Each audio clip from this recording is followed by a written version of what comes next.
नमस्कार, स्वागत है आपका हमारे यूट्यूब चैनल में। आज मैं भगवती चरण वर्मा द्वारा रचित एक कहानी का सारांश बता रही हूँ।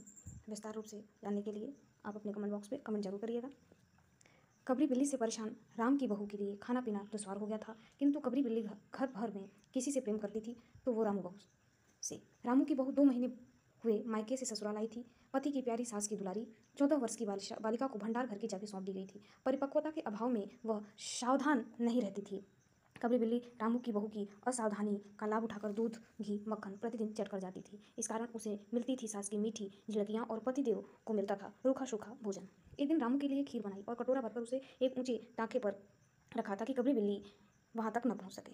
फिर वह जाकर पान लगाने लगी। इसी बीच न जाने कहाँ से कबरी बिल्ली आई, नीचे खड़े होकर ऊपर देखा, सूंघा और उछलकर ताक से कटोरा गिरा दिया। रामू की बहू आई तो देखा फूल का कटोरा टुकड़े टुकड़े और फर्श पर बिल्ली खीर उड़ा रही है।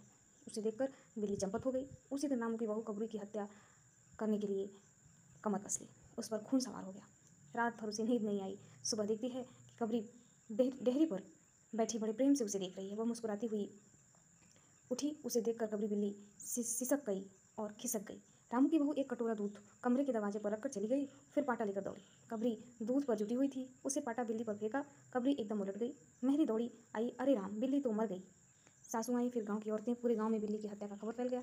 पंडित परम सुख बुलाए गए। उन्होंने कहा कि बिल्ली की हत्या ऐसा वैसा पाप नहीं है, रामू की बहू के लिए कुंभ ही पाप नरक है।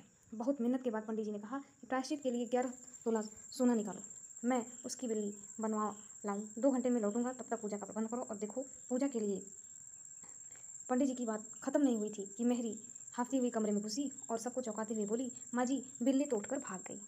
ये कहानी का सारांश था। अगर आपको डिटेल्स में कहानी चाहिए तो हमारे कमेंट बॉक्स में कमेंट जरूर करिएगा ताकि मैं आपको पूरी कहानी प्रोवाइड कर सकूँ।